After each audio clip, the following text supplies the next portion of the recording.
Capítulo 5. Thorne habría pasado la noche sin dormir. Estuvo sentado en la terraza del dormitorio, fumando cigarrillos cuyo sabor le resultaba desagradable. De la habitación que estaba a sus espaldas le llegaban los gemidos de Catherine y se preguntó con qué demonio estaría ella luchando en el sueño. ¿Era el antiguo demonio de la depresión que había vuelto a la rondada? ¿O simplemente estaría reviviendo los horribles sucesos del día? Para no pensar en la realidad, empezó a especular, imaginando las preocupaciones inmediatas. Pensó en los sueños, en la posibilidad de que un hombre vea los sueños de otro. Se sabía que la actividad cerebral era eléctrica. También lo son los impulsos que crean las imágenes en las pantallas de los televisores. Seguramente debía haber un método para combinar ambas cosas. Imaginaba el adelanto terapéutico que lo habría soñado y pudiera volver a verlos en detalle. Thorne mismo se habría sentido a menudo rondado por la vaga sensación de haber tenido un sueño inquietante. Pero durante la mañana los detalles se perdían, dejándole solo la sensación de inquietud. Además de terapéuticos, pensaba qué entretenidos podrían ser esos sueños grabados en cinta, y qué peligrosos también. Los sueños de los grandes hombres se podrían guardar en archivos para que los vieran las generaciones futuras. ¿Cuáles habrían sido los sueños de Napoleón? ¿O los de Hitler? ¿O los de Lee Harvey Oswald? Tal vez el asesinato de Kennedy pudo haberse evitado si alguien hubiera podido ver los sueños de Oswald. Seguramente debía de haber un modo de lograrlo. Sumido en esas especulaciones, Thorne pasó las horas hasta que llegó la mañana. Cuando Catherine despertó, su ojo lastimado estaba cerrado por la hinchazón. Al marcharse, Thorne le sugirió que viese a un médico. Fue lo único de lo que conversaron.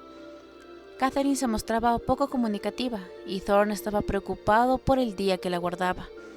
Debía hacer los arreglos finales para su viaje a Arabia Saudita, pero tenía la sensación de que no debía ir.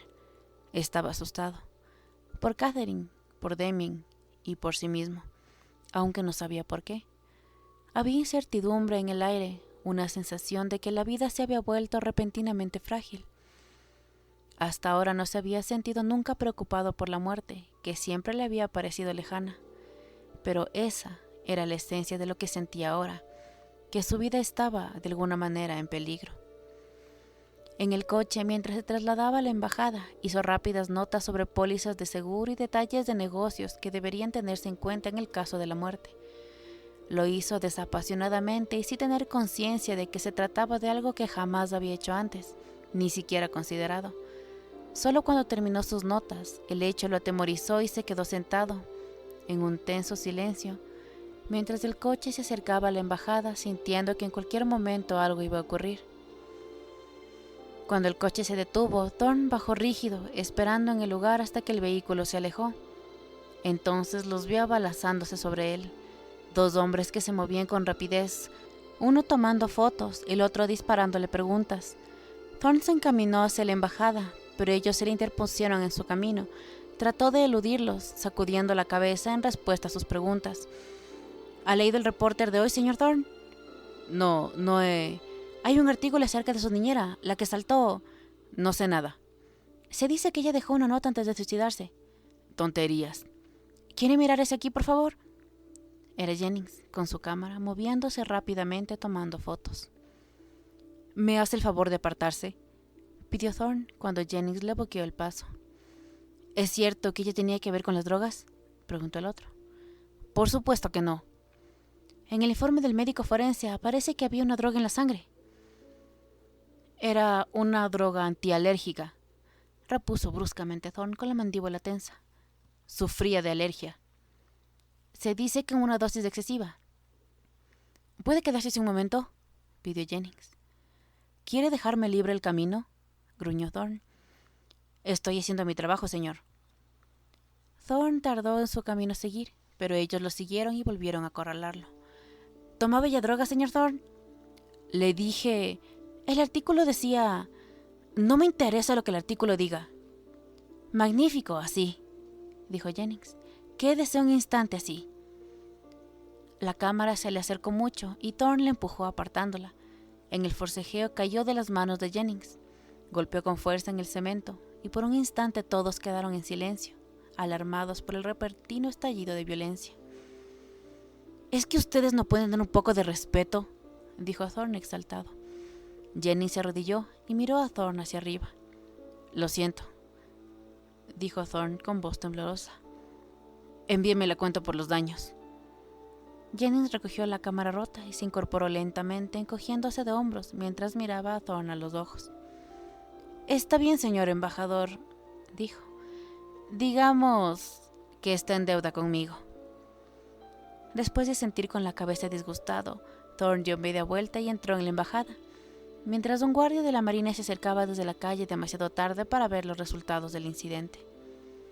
«Me destrozó la cámara», le dijo Jennings al guardia. «El embajador destrozó mi cámara». Quedaron perplejos. Luego se separaron y cada cual se marchó por su lado. En el despacho de Thorne había gran actividad. El viaje a Arabia Saudita estaba en el peligro porque Thorne se resistía diciendo sin mayores explicaciones que no podía ir. Los planes del viaje habían tenido ocupado al personal por casi 2 semanas y sus 2 ayudantes estaban sublevados ante la idea de que todo su esfuerzo no sirviera para nada. «No puede cancelarlo», insistió uno de ellos. «Después de todo este despliegue no puede llamar simplemente y decir...» «No está cancelado», replicó Thorne, «sino pospuesto. Lo tomarán como un agravio. Lo lamento. Pero, ¿por qué esa decisión?»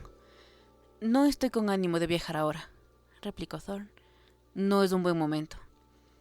«¿Comprende usted lo que está en juego?», preguntó su segundo ayudante. «La diplomacia», respondió Thorne. «Más que eso. Ellos tienen el petróleo y el poder», dijo Thorne. «Nada puede cambiar eso». «Precisamente por eso enviaré a otra persona». «El presidente espera que usted vaya». «Hablaré con él, le explicaré». «Dios mío, Robbie, esto se ha planeado durante unas semanas». «Entonces vuelvan a planearlo», gritó Thorne. Ese repentino estallido creó un silencio. Un aparato intercomunicador emitió un zumbido y Thorne se acercó para atenderlo. «Sí». «Está aquí el padre Brennan que quiere verlo», replicó la voz de una secretaria. «¿Quién?» «El padre Brennan, de Roma. Dice que es un asunto personal de suma urgencia». «No sé quién es», replicó Thorne. «Dice que solo necesita verlo un minuto», respondió la voz. «Algo acerca de un hospital». Probablemente pida una donación», susurró con uno de sus ayudantes. «O una dedicatoria», agregó.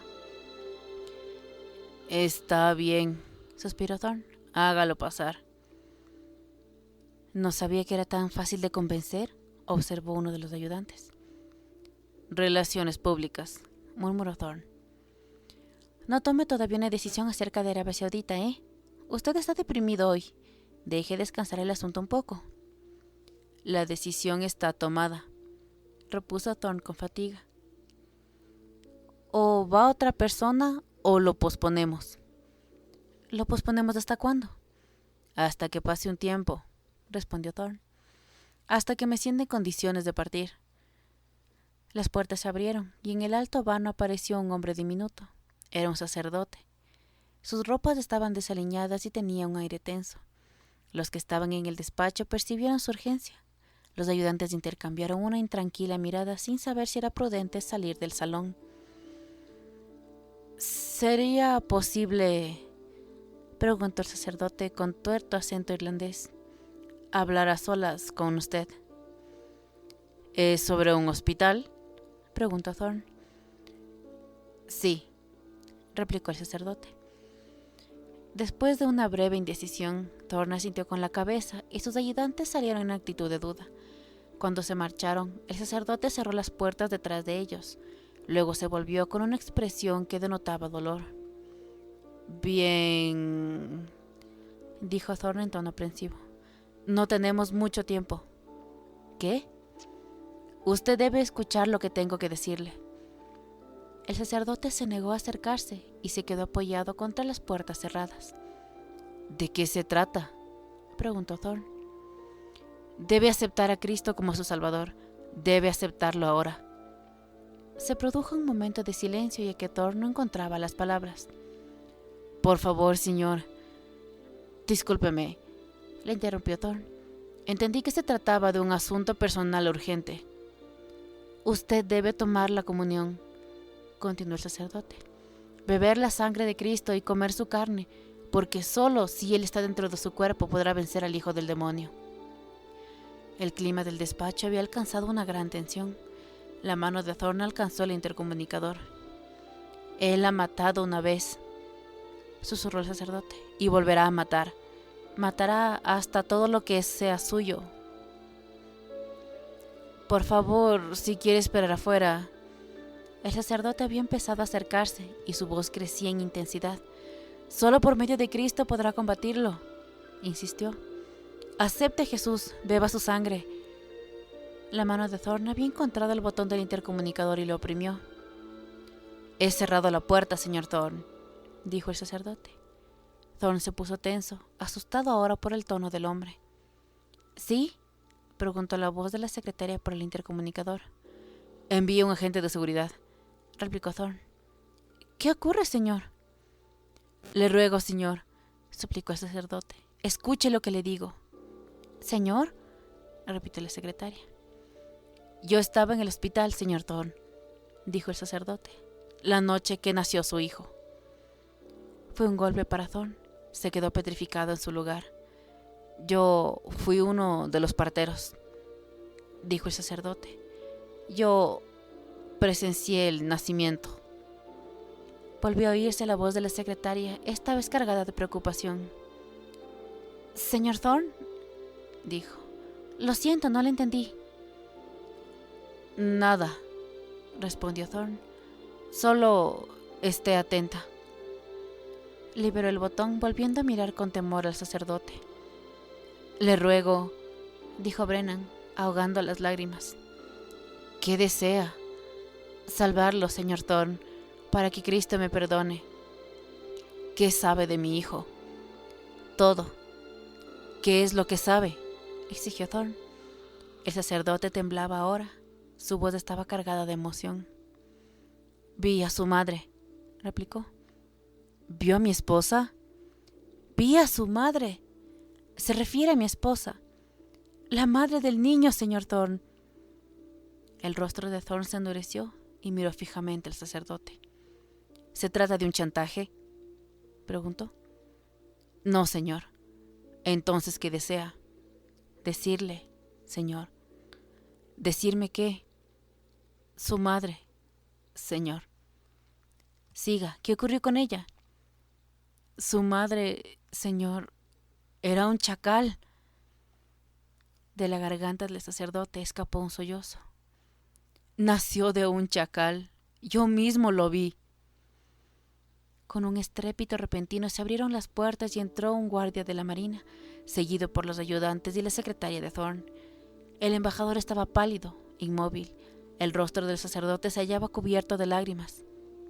¿Qué ocurre aquí, señor?, preguntó el guardia. Me pareció extraña su voz, agregó la secretaria, y la puerta estaba cerrada.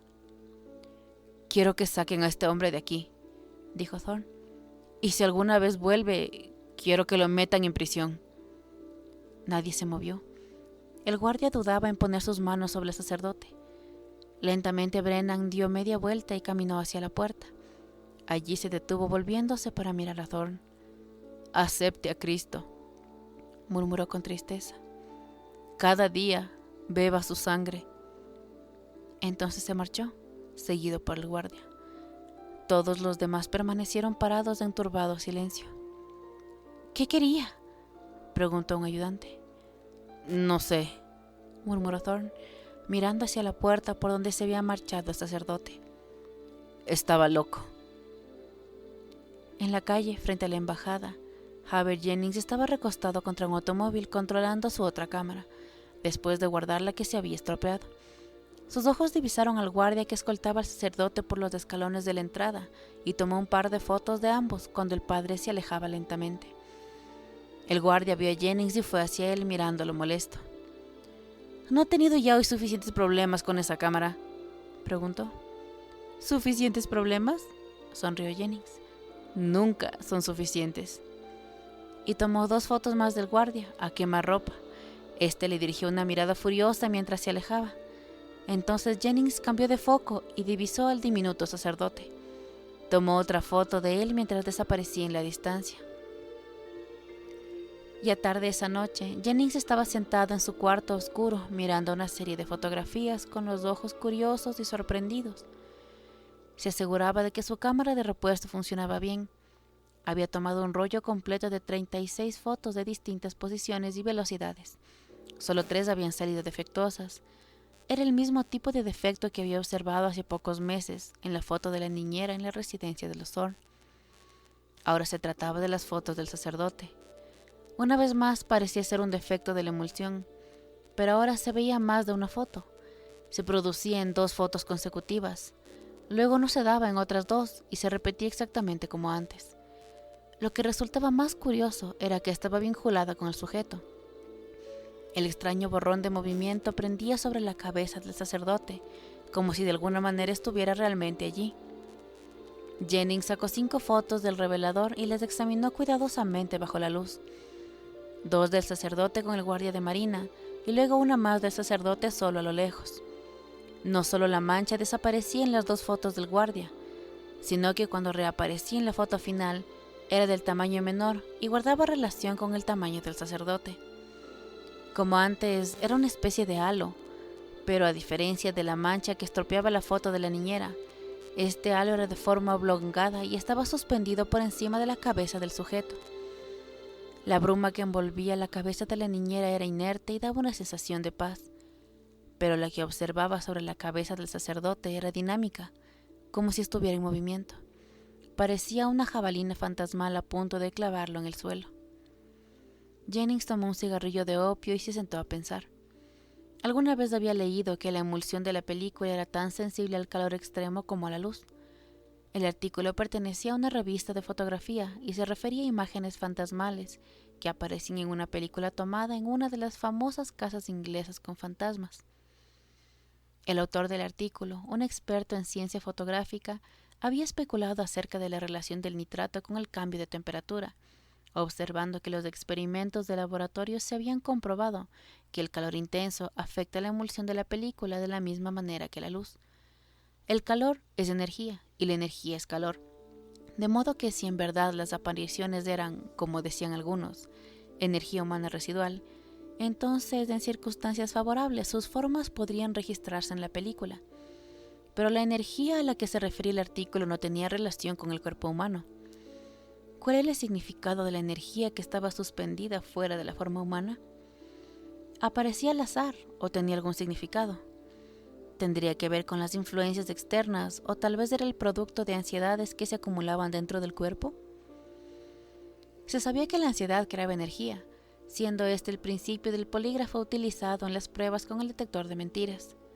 Esa energía era de naturaleza eléctrica. La electricidad era también calor. Tal vez el calor generado por la ansiedad extrema conseguía atravesar la carne humana y entonces se podía fotografiar en torno a personas que se hallaban en estado de gran estrés. Todo esto interesaba muchísimo a Jennings y buscó entre sus fichas de emulsión la película encontrando el número de orden de la película más sensible a la luz que se fabricaba, la Tri-X600. Un nuevo producto tan sensible que se podía fotografiar la acción rápida a la simple luz de una vela, probablemente también fuese la más sensible al calor. A la mañana siguiente, Jennings compró 24 rollos de Tri-X600 y una serie de filtros adecuados para experimentar con la película al aire libre. Los filtros tamizarían la luz, pero posiblemente no el calor, y Jennings tendría una mejor oportunidad de hallar lo que estaba buscando. Necesitaba encontrar individuos en estado de tensión extrema y por tanto fue a un hospital, donde fotografió secretamente a los pacientes de la sala de desahuciados, quienes sabían que iban a morir. Los resultados fueron decepcionantes porque en 10 rollos que tomó no apareció ni una sola mancha. Era evidente que fuera lo que fuesen las manchas no tenían nada que ver con la conciencia de la muerte. Jennings se sentía frustrado pero no desalentado, porque instintivamente sabía que estaba acercándose a algo. Volvió al cuarto oscuro y realizó nuevas copias de las fotos del sacerdote y de la niñera, experimentando con diferentes texturas de papel, ampliándolas para hacer un minucioso examen de cada grano. En las ampliaciones parecía evidente que realmente había algo allí. A simple vista no lo había notado, pero el nitrato había respondido. En verdad, había imágenes invisibles en el aire. Todo esto ocupó su tiempo y sus pensamientos por toda una semana. Al cabo de ese tiempo emergió para seguir una vez más a Thorne. El embajador había iniciado una serie de conferencias y a Jennings le resultó fácil seguirlo. Thorne se presentó en universidades, en reuniones de empresarios e incluso en una o dos fábricas. El estilo del embajador era elocuente, lleno de fervor, con lo que conseguía granjearse la admiración de su auditorio en todas partes. Si ese era su fuerte, entonces contaba con la más valiosa de las cualidades que un joven político puede poseer: conmovía a su público, que creía en él, en especial la clase trabajadora, los de menor recursos, porque el embajador parecía genuinamente interesado. «Estamos divididos de tantas maneras», lo oí exclamar, «viejos y jóvenes, ricos y pobres, pero más importante los que tienen oportunidades y los que no las tienen. La democracia es igual en oportunidades, y sin igualdad de oportunidades la palabra democracia es una mentira». En tales ocasiones se acercaba mucho al público y a menudo hacía esfuerzos especiales para aludir, y más importante, a sus atentos innatos era el hecho de que podía hacer creer a la gente. Pero en verdad, el fervor al que la gente respondía era el producto de la desesperación. Thorne huía, utilizando sus deberes públicos para evitar su angustia personal, porque una creciente sensación ominosa lo seguía a todas partes. En 2 oportunidades había divisado entre la gente que se congregaba para escucharlo un familiar traje negro de clérigo, y Thorne empezó a sentir que el pequeño sacerdote lo estaba persiguiendo. Evitó comentar el asunto porque temió que fuera producto de su imaginación, pero llegó a preocuparse. Escrutaba a su público mientras hablaba, temiendo la aparición del sacerdote. Había desechado las palabras de Brennan. Obviamente el hombre era un loco, un fanático religioso obsesionado con una figura pública. El hecho de que su obsesión implicaba al hijo de Thorne no podría ser más que una mera coincidencia. Sin embargo, las palabras del sacerdote lo perseguían. Por absurdas que parecieran, resonaban en la mente de Thorne, y éste debía luchar continuamente por restarles importancia. Se le ocurrió que el sacerdote podría ser un asesino en potencia, porque en los casos de Lee Harvey Oswald y Arthur Bremer, los asesinos habían intentado establecer un contacto personal del tipo que el sacerdote había realizado, pero también desechó esa idea. Ya no podría mantener sus compromisos y continuaba pensando en el espectro de la muerte que lo aguardaba entre las multitudes. Sin embargo, el sacerdote se le aparecía en las horas del día y en su sueño, hasta que Thorne tomó conciencia de que estaba tan obsesionado con el hombre como el hombre lo estaba con él. Brennan era el ave de presa, Thorne la presa. Se sentía como un ratón de campo debe sentirse temiendo que desde la altura un halcón lo haya divisado. En Pereford la superficie parecía tranquila, pero en la profundidad de los sentimientos ocultos los fuegos de la ansiedad ardían con fuerza. Thorne y Catherine se veían poco, ya que las conferencias de él y sus otras ocupaciones lo mantenían alejado. Cuando se encontraban, tenían conversaciones superficiales, evitando todo lo que pudiera causar angustia. Catherine pasaba más tiempo con Damien, tal como lo había prometido, pero ello solo sirvió para acentuar la distancia que los separaba. El niño pasaba esas horas en silencio, soportándolas antes que gozándolas, hasta que volvía la señora Baylock. Con su niñera él podía reír y jugar, pero con Catherine se mostraba retraído. En su frustración ella intentaba hallar día a día nuevas maneras de sacarlo de su caparazón. Le compró libros para colorear y juegos de pinturas, bloques para construir objetos y juguetes de ruedas, pero el niño siempre los recibía con la misma actitud apática. Una tarde demostró interés por un libro de animales para recortar. Entonces Catherine decidió llevarlo al zoológico. Mientras hacía preparar su camioneta para la mañana siguiente, se le ocurrió en qué diferente era la vida de ellos de la vida de la gente común. Su hijo tenía 4 años y medio y nunca había estado en el zoológico. Como familia del embajador, todos lo recibían y rara vez tenían que salir a buscar algo. Tal vez esa era la falta de aventuras infantiles normales que había adormecido el sentido de humor de Damien. Pero ese día había vida en sus ojos, y cuando se sentó a su lado en el coche, Catherine comprendió que había acertado por fin. Hasta conversaba, no mucho, pero más que de costumbre. Luchó por pronunciar la palabra hipopótamo y rió cuando consiguió articularla bien. Qué poco se necesitaba para hacer feliz a Catherine. Una risita de su hijo conseguía levantarle el ánimo. Mientras se dirigían a la ciudad, ella habló todo el tiempo y Damien le escuchaba atentamente. Los leones no eran más que gatos grandes y los gorilas no eran más que monos grandes. Las ardillas eran parientes de las ratas y los caballos parientes de los asnos. El niño estaba encantado y absorbió toda la información con la que Catherine formó un poema que fue repitiendo mientras viajaban. Los leones son gatos y los gorilas monos, y las ardillas son ratas y los caballos asnos. Lo dijo rápidamente y Damien rió. Luego lo repitió más rápidamente y el niño rió más fuerte. Se convulsionaba de risa y madre e hijo se divirtieron todo el camino hasta el zoológico. Cuando en Londres, un domingo de invierno amanece soleado, todo el mundo trata de salir al aire libre. La gente estaba en todas partes tratando ansiosamente de tomar aire fresco y sol. Era un día excepcionalmente hermoso y el zoológico estaba lleno de gente. Los animales también parecían gozar del sol. Sus gruñidos y aullidos se oían desde el portón de la entrada, donde Catherine alquiló un cochecito para llevar a Damien, sin que el paseo se viera malogrado por la fatiga. Se detuvieron primero ante los cisnes y observaron los hermosos animales que se reunían en torno a un grupo de niños que les daban pan. Consiguieron adelantarse hasta colocarse en primera fila, pero en ese momento los cisnes aparecieron y desinteresadamente retiraron el alimento y giraron sus colas en actitud majestuosa, alejándose con lentitud. En la mitad del estanque se detuvieron, mirando hacia atrás como desdeñosos monarcas mientras los niños trataban de atraerlos y les arrojaban más pan. Pero los cisnes no se dignaban a volver a la orilla a alimentarse. Catherine notó que solo cuando ella y Damien se marcharon pareció volverles el apetito. Estaba ya cercana la hora del almuerzo y el público era cada vez más numeroso. Catherine buscó alguna jaula o pabellón que no estuviera rodeado por el público. A la derecha había un cartel que indicaba marmotas, y hacia allí se dirigió, contándole a Damien todo lo que sabía de esos animales mientras se acercaba. Vivían en madrigueras en el desierto y eran muy sociables, le dijo. En América la gente a menudo los capturaba y los criaba como animales domésticos. Cuando se acercaron al lugar, Catherine vio que también estaban rodeados de gente, que miraba hacia un lado hondonada. Consiguió acercarse al borde, pero solo vio a los animales un instante, porque en un repentino movimiento todos desaparecieron en sus guaridas. Las personas que estaban allí reunidas manifestaron su decepción y empezaron a dispersarse. Cuando Damien agachó la cabeza para mirar, todo lo que había era un montículo de suciedad lleno de agujeros, y el niño miró a su madre entristecido. «Debe ser la hora del almuerzo también para ellos», dijo Catherine, encogiéndose de hombros. Siguieron andando y se detuvieron a comprar bocadillos de salchicha que comieron sentados en un banco.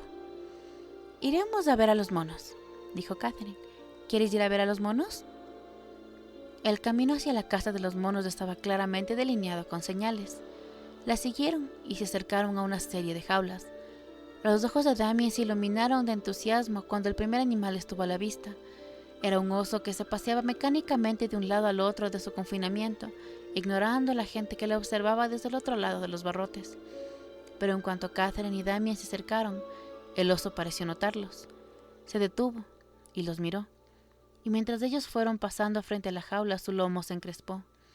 En la jaula contigua había un gran gato que también dejó de moverse. Sus ojos amarillos se clavaron en ellos mientras paseaba. Luego había un mandril que de repente mostró los dientes, distinguiéndolos visiblemente de los muchos otros que pasaban. Catherine empezó a percibir el efecto que estaban causando sobre los animales y los observó cuidadosamente cuando pasaban frente a sus jaulas. Era a Damien a quien estaban mirando. Damien parecía sentirlo también. «Supongo que piensan que eres un encanto», sonrió Catherine. «Yo también lo creo». Ella lo alejó de las jaulas, tomando otro sendero. Se oía el resonar de alaridos y chirridos en un edificio cercano, y Catherine supo que estaban cerca de los monos. Era el lugar más popular de entre las exhibiciones bajo techo, y tuvieron que esperar en fila. Catherine estacionó el cochecito y llevó a Damien en sus brazos. Adentro la atmósfera era calurosa y fétida. El bullicio de los gritos de los niños hacía eco entre las paredes y se ampliaba por lo cerrado del recinto. Desde su lugar junto a la puerta no podían ver nada, pero Catherine supo, por la reacción de la gente, que los monos estaban dando una de sus representaciones en una jaula lejana. Con Damien en los brazos, presionó entre la gente tratando de ver lo que hacían los animales. Era una jaula de monos aracnoides muy divertidos con su actuación. Se balanceaban sobre neumáticos y saltaban en todas las direcciones, complaciendo con su acrobacia al público. Damien estaba entusiasmado y había empezado a reírse, de modo que Catherine forzó su marcha hacia adelante, decidida a conseguir un puesto de visión más cómodo para el niño. Los monos no tenían en cuenta a su público, pero cuando Catherine y Damien se adelantaron, pareció cambiar el clima de la jaula. La regocijante actividad se detuvo cuando uno por uno los animales empezaron a girar, con sus pequeños ojos como dardos que escudriñaban a la gente reunida. También el público quedó silencioso, sorprendido de que los animales se hubieran aquietado, pero esperando con sonrisas anticipadas que la acción se reiniciara de pronto. Cuando eso ocurrió, fue de una manera que nadie esperaba. Hubo un repentino ladrido dentro de la jaula, un quejido de temor o advertencia, y a medida que se elevaba todos los animales unieron sus voces. En una oleada de desesperación la jaula estalló en movimiento, mientras los monos saltaban frenéticamente de un lado al otro tratando de salir, apretujados hacia el fondo de la jaula. Se esforzaron por romper la ventana cubierta por una malla de alambre. Parecían sumidos en el pánico como si un animal de presa hubiera invadido de pronto su jaula. En su frenesí se clavaban las uñas unos a otros y la sangre empezaba a fluir, mientras con dientes y garras buscaban desesperadamente la forma de escapar. El público quedó silenciado, horrorizado, pero Damien se reía, señalando la horrible escena y lanzando gritos de gozo. Dentro de la jaula crecía el pánico. Un gran mono se arrojó contra el techo cubierto por alambres entretejidos y quedó sujeto por el cuello, con el cuerpo meciéndose hasta que se aflojó. La gente gritaba de horror y algunos se dirigían hacia las puertas, pero sus gritos eran ahogados por los gemidos de los animales. Estos tenían los ojos desorbitados y silbaban ahora, impulsados por el terror al saltar de una pared a otra. Uno de ellos empezó a arrojarse de cabeza contra el piso de cemento. La sangre cubría la cara, hasta que vaciló y cayó entre convulsiones, mientras los otros saltaban alrededor y gemían de horror. Ahora la gente empezaba a empujarse para salir, presa del pánico. A pesar de que la pisaban y la empujaban, Catherine permanecía como congelada en su lugar. Su hijo estaba riendo, señalando y riendo, como si de alguna manera estuviese alentando aquel alboroto suicida. De él estaban asustados los animales. Él era quien estaba promoviendo el episodio, y a medida que la degollina aumentaba, Catherine comenzó a gritar.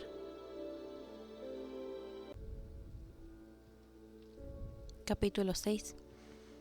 Catherine volvió tarde esa noche al hogar con Damien, ya dormido en el automóvil. Después de su visita al zoológico se habían limitado a dar vueltas en el coche. El niño permaneció sentado en silencio, humillado y sin saber qué era lo que no estaba bien. Trató de repetir el poema una y otra vez, el poema sobre gorilas, monos, caballos y asnos, pero Catherine permaneció en silencio, con la vista lija hacia adelante. Cuando se hizo de noche, también manifestó que tenía hambre, pero la madre se negó a responderle. El niño consiguió pasarle al asiento posterior, donde encontró una manta y se quedó dormido. Catherine conducía rápidamente, pero sin rumbo fijo, tratando de escapar al temor que le estaba invadiendo. No era el temor a Damien, ni a la señora Baylock. Era el temor a estar volviéndose loca. En Pereford, Robert la guardaba, esperando encontrarla de buen humor. Había ordenado que se demorara la cena hasta que llegara su esposa. Se sentaron a una pequeña mesa y Thorne observaba a Catherine mientras ella trataba de comer, silenciosa y tensa. ¿Te sientes bien, Catherine? Sí. ¿Tan callada? Un poco cansada, supongo. ¿Tuviste un día muy activo? Sí. El modo de ella era un tanto abrupto, como si se resintiera ante la intrusión. ¿Fue divertido? Sí. Pareces preocupada. ¿Sí? ¿Qué ocurre? ¿Qué podría ocurrir? No sé, pareces inquieta. Solo cansada. Necesito dormir. Ella fingió una sonrisa que resultó poco convincente. Thorne se sentía preocupado mientras la estudiaba. ¿Damien está bien?, preguntó. Sí. ¿Estás segura? Sí. Thorne la observó y ella desvió la mirada. Si hubiese algo que no anduviera bien, me lo dirías, ¿verdad?, preguntó.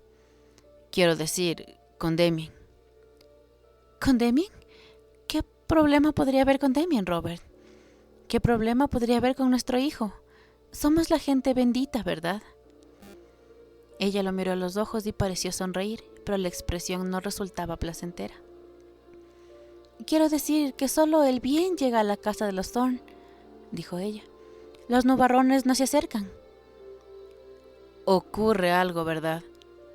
Preguntó Thorne. Catherine bajó la cabeza, metió entre sus manos y se quedó inmóvil.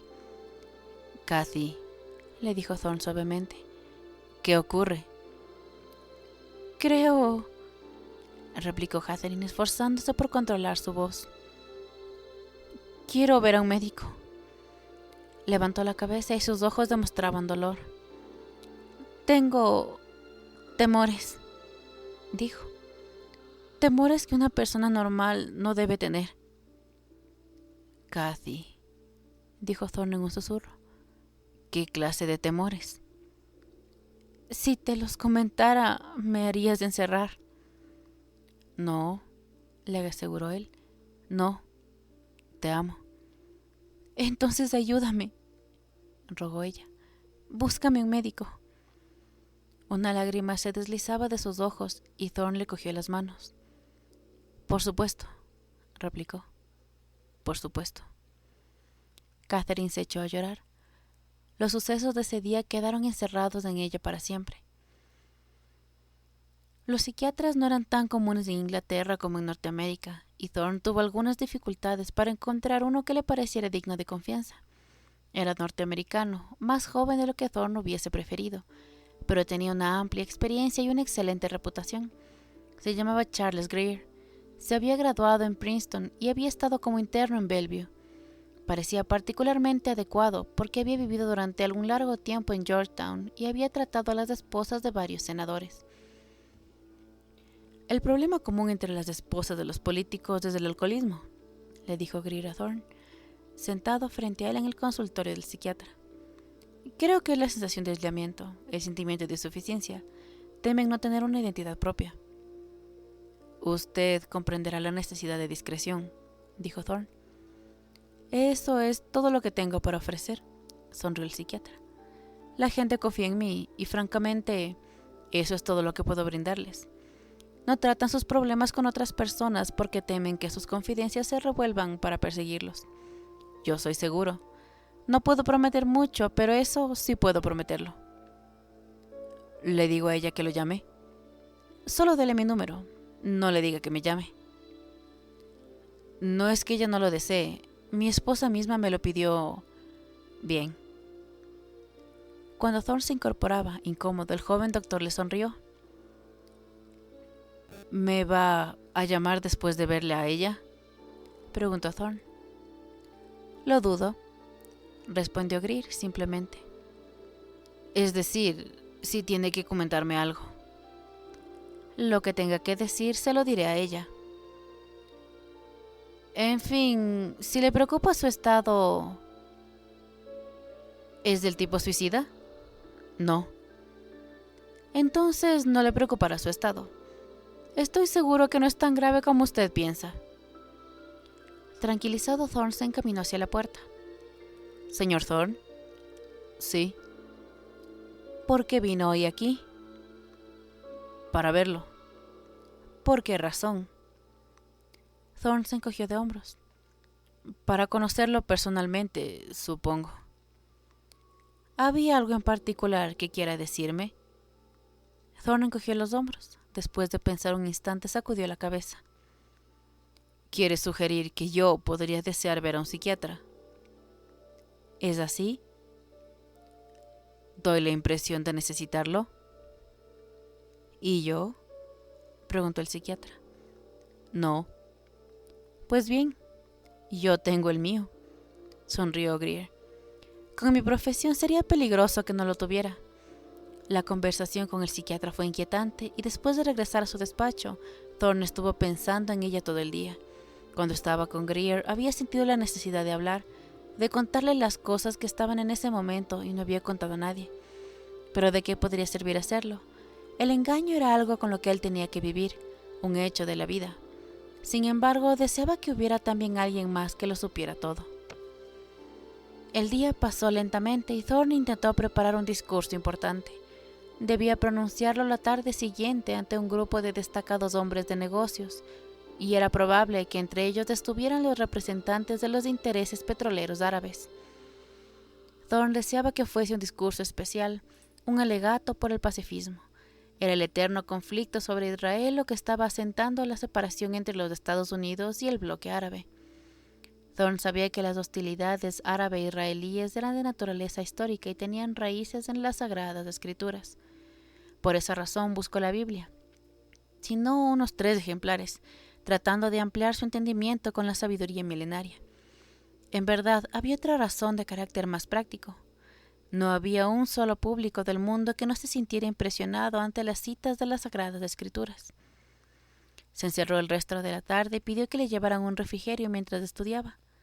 Luego, como halló dificultad para localizar pasajes significativos, envió un mensajero a buscar una bibliografía y un texto interpretativo. Entonces le resultó más fácil, porque pudo dirigirse directamente a los pasajes relevantes, y en muchos casos hallar una visión teológica de su significado. Era la primera vez que Thorne pasaba la vista por las hojas de la Biblia desde que era niño. La encontró fascinante, en particular a la luz de la incesante violencia reinante en el Medio Oriente. Descubrió que fue el judío Abraham a quien Dios prometió que su pueblo heredaría la Tierra Santa. Te multiplicaré y haré de ti una nación grande. A tu descendencia daré esta tierra para que la posean para siempre. La tierra que Dios había dado a los judíos estaba claramente precisada en el Génesis y en el libro de Josué, y era la que se extendía desde el Nilo hasta el Líbano y el Éufrates. Thorne miró sus altas y vio que el Estado de Israel ocupaba en la actualidad solo la angosta franja entre Jordán y el Mediterráneo, solo una pequeña parte de lo que aparentemente Dios había prometido. Era posible que el impulso expansivo de Israel se debiera a ello. El interés de Thorne se sentó y siguió estudiando. Si Dios hacía tal promesa, ¿por qué Dios no podía cumplirla? Si cumplís mi pacto, seréis para mí un reino de sacerdotes y una nación santa. Tal vez esa era la clave. Los judíos no habían observado el pacto del Señor. Se creía entonces que los judíos habían matado a Cristo. El Deuteronomio lo confirmaba, porque después de la muerte de Cristo se dijo a los judíos: El Señor os dispersará entre los pueblos, y vosotros quedaréis pocos en número entre las naciones en las que el Señor os lleve. Seréis hechos prisioneros por todas las naciones, y Jerusalén será pisoteada por los gentiles, hasta que se cumpla el tiempo de los gentiles. Esto se reiteraba en el libro de Lucas, donde la palabra gentiles estaba reemplazada por la palabra naciones. Seréis pisoteados hasta que se cumpla el tiempo de las naciones. Esto profetizaba claramente que los judíos serían perseguidos a lo largo de la historia. Luego la persecución terminaría. Pero ¿cuál era el tiempo de las naciones? El tiempo en que la persecución cesaría. Volviendo a los textos interpretativos, Thorne halló evidencia de la ira de Dios. Era un detalle histórico de la persecución que se iniciaba cuando los judíos fueron expulsados de Israel por el rey Salomón y luego asesinados por los cruzados mientras huían. En el año 1000 se había comprobado el asesinato de 12.000 judíos, y luego en el año 1200 todos los que habían buscado refugio en Inglaterra fueron expulsados o ahorcados. En el año 1298, 100.000 judíos fueron matados en Franconia, Baviera y Austria. En septiembre de 1306, otros 100.000 fueron expulsados de Francia, bajo amenaza de muerte. En 1348, los judíos fueron acusados de causar una epidemia mundial de la peste negra, y más de 1 millón fueron perseguidos y asesinados en todo el globo.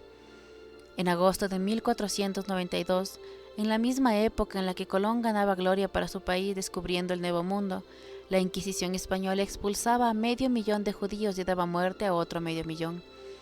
El triste balance continuaba hasta la época de Hitler, que aniquiló a más de 6 millones de judíos, dejándolos solo en 11 millones, sin hogar y sumidos en la pobreza, en toda la superficie del globo.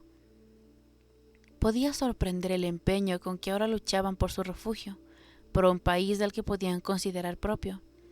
¿Era extraño que emprendieran cada ofensiva como si fuera la última de sus vidas? Haré de ti una gran nación, había prometido Dios, y te bendeciré y haré ante tu nombre, así como tú una bendición, y todas las familias de la tierra benditas en ti. Thorne volvió una vez más a los textos interpretativos y descubrió que en la promesa de Dios a Abraham había 3 factores separados e igualmente importantes: el regalo de un país, Israel; la seguridad de que Abraham y sus descendientes se convertirían en una gran nación; y finalmente, por encima de todo, la bendición, la llegada del Salvador. El regreso de los judíos a Sion estaba vinculado con la segunda venida de Cristo, y si eso era exacto, el tiempo estaba próximo. No había evidencias en cuanto al modo o al momento en el que esta venida se produciría. Las profecías estaban evidenciadas en cuanto al modo o al momento, pero envueltas en leyendas y símbolos religiosos. ¿Podría estar ya Cristo en la tierra? ¿Habría vuelto a nacer de una mujer y caminaba ahora entre nosotros? Especulador instintivo, la mente de Thorne consideraba las posibilidades. De estar Cristo en la tierra ahora, no iría vestido como antaño con las ropas de la época. Nada de mantos ni coronas de espinas, sino con pantalones de fibra tal vez, e incluso con chaqueta y corbata. Habría nacido ya. En ese caso, ¿por qué permanecía en silencio? Por cierto, el mundo atravesaba un momento de enorme perturbación. Thorne se llevó esos pensamientos y también los libros de su casa. Cuando Catherine se retiró y la casa quedó oscura y silenciosa, Thorne abrió los libros en su estudio y volvió a reflexionar. Era el regreso de Cristo lo que ponía en juego su imaginación y buscó los pasajes pertinentes del texto. Le resultó enormemente complicado porque en el Apocalipsis se profetizaba que cuando Cristo volviera a la tierra debería enfrentarse a su antítesis, el Anticristo, el hijo del mal, y la tierra se partiría en pedazos en la batalla final entre el cielo y el infierno. Sería el Armagedón, el Apocalipsis, el fin del mundo. Desde el silencio de su estudio, Thorne oyó un sonido que llegaba a la parte superior de la casa. Era un gemido. Se oyó 2 veces y luego cesó. Salió del estudio y subió silenciosamente las escaleras para mirar en el cuarto de Catherine. Estaba dormida, pero inquieta, con el rostro bañado en sudor. La estuvo observando hasta que sus movimientos cesaron y su respiración se tornó regular. Entonces se retiró dirigiéndose hacia las escaleras. Mientras caminaba por el oscuro hall, pasó frente al cuarto de la señora Baylock y notó que la puerta estaba entreabierta. La pesada mujer estaba dormida de espaldas, una montaña de carne iluminada por la luz de la luna que entraba por la ventana. Thorne se disponía a seguir su camino, pero se detuvo, sorprendido por el rostro de la mujer. Aparecía empolvado con un desagradable color blanco. Sus labios estaban llamativamente pintados de un rojo que parecía aplicado en un estado de inconsciencia alcohólica. Era una visión escalofriante y Thorne se sintió sobrecogido. Debió hacer un esfuerzo para sobreponerse. No tenía sentido. En la intimidad de su cuarto, la mujer se había pintado como una ramera. Cerrando la puerta, Thorne volvió al piso inferior y se sentó frente a los libros. Estaba preocupado ahora, incapaz de concentrarse, mientras sus ojos vagaban sobre las páginas abiertas.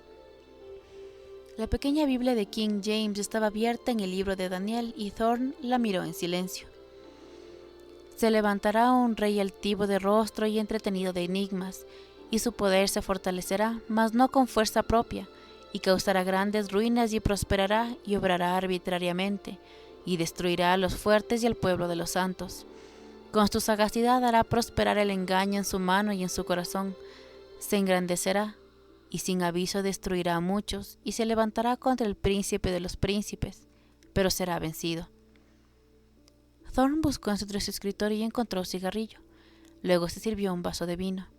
Se paseó por el cuarto, obligando a su mente a concentrarse en la investigación, para librarse de aquel desasosiego que le causaba lo que había visto arriba. Cuando los judíos volvieron a Sion, Cristo volvería a nacer. Y cuando Cristo naciera, también nacería el Anticristo, y ambos crecerían separados hasta el enfrentamiento final. Thorne se paró frente a sus libros y se puso a hojearlos. He aquí el día del Señor, un día cruel, un día de ira y de ardiente furia que reducirá la tierra a la soledad, y hará que los hombres sean más escasos que el oro fino, más escasos que el oro de Ofir. Luego, en el libro de Zacarías, trabará cada uno de la mano a su compañero y levantará su mano contra la mano de su compañero. Thorne volvió a sentarse, estremecido por la violencia que predecían las profecías. Y esta será la plaga con la que herirá el Señor a todos los pueblos que pelearon contra Jerusalén. La carne de ellos se corromperá estando ellos todavía sobre sus pies, y se consumirán en sus cuencas los ojos, y la lengua se les deshará en la boca.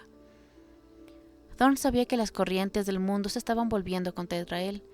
Los árabes con su petróleo eran demasiado poderosos como para que alguien se les opusiera. Si la ira de Dios debía volverse contra las naciones que hacían la guerra en Jerusalén, ésta se hallaba destinada a volverse contra todas. En las profecías, el Armagedón, la batalla final tendría lugar en el campo de israelitas, con Jesús de pie en un lado en el monte de los olivos y el anticristo en el otro. Ay de vosotros, tierras y mares, porque Satán envía a la bestia enfurecida, porque sabe que el tiempo es breve. Aquel que tenga inteligencia calcule el número de la bestia, pues el número del hombre, y su número es del 666. Armagedón, el fin del mundo, la batalla por Israel. El Señor saldrá, y se afirmarán a sus pies, en aquel día sobre el monte de los olivos que está enfrente de Jerusalén al oriente, y vendrá el Señor y con él todos los santos. Thorne cerró sus libros y apagó la lámpara del escritorio. Se quedó sentado por un largo rato en silencio. Se preguntaba qué eran esos libros, quién los habría escrito y por qué habrían sido escritos. También por qué creía en ellos y al mismo tiempo los rechazaba. Creer en ellos tornaba vanos todos los esfuerzos del hombre. ¿Es que los hombres no eran más que instrumentos de las fuerzas superiores del bien y el mal? Eran títeres a los que se manipulaba desde arriba y desde abajo. ¿Podría existir realmente un cielo? ¿Podría existir un infierno? Comprendió que esas eran las preguntas propias de un adolescente, pero no podría dejar de planteárselas. En los últimos tiempos había sentido la sensación de poderes que escapaban a su control. No poderes casuales, sino bien definidos. Eran sensaciones que le hacían sentir débil e inestable, y más que eso, desvalido. En el fondo eso era lo que significaba todo, que era un desvalido. Todos los hombres son desvalidos. No pedían nacer ni pedían morir, se les obligaba. Pero ¿por qué entre ambos extremos debía haber tanto dolor? Tal vez la humanidad era más interesante de esa manera, tal vez proporcionaba diversión. Thorne se tendió en el sofá y durmió. Sus sueños estuvieron colmados de temor. Se vio a sí mismo vestido como una mujer, aunque sabía que era un hombre. Estaba en una calle atestada de gente y se acercaba un policía tratando de explicarle que estaba perdido y atemorizado. El policía se negaba a escucharlo, y en cambio empezaba a dirigir el tránsito alrededor de Thorne, hasta que los vehículos pasaban tan cerca que podía sentir las corrientes de aire que causaban. Las corrientes aumentaban de intensidad a medida que el tránsito se aceleraba, y Thorne sentía como si estuviese en medio de un ventarrón. Tan fuerte era el viento que no podía respirar y se sofocaba, mientras se aferraba a la policía, que se negaba a tener en cuenta que él estaba allí. Gritó pidiendo ayuda, pero nadie podía oírlo, ya que sus gritos se perdían en el aullido del viento. De pronto un automóvil negro se lanzó hacia él, y Thorne luchó para ponerse fuera de su alcance, pero el viento lo presionaba de todas las partes y lo mantenía fijo en su sitio. Cuando el vehículo se fue acercando, pudo ver el rostro del conductor. No tenía rasgos, pero emitía una risa, y donde debía estar la boca, la carne se rasgaba y brotaba sangre en el momento en el que el coche se acercó más. En el instante del contacto, Thorne se despertó. Su respiración era anhelante y estaba bañado en sudor. Lentamente el sueño se fue desvaneciendo y Thor quedó inmóvil. Amanecía y la casa estaba en silencio. Debió reprimir el impulso de llorar.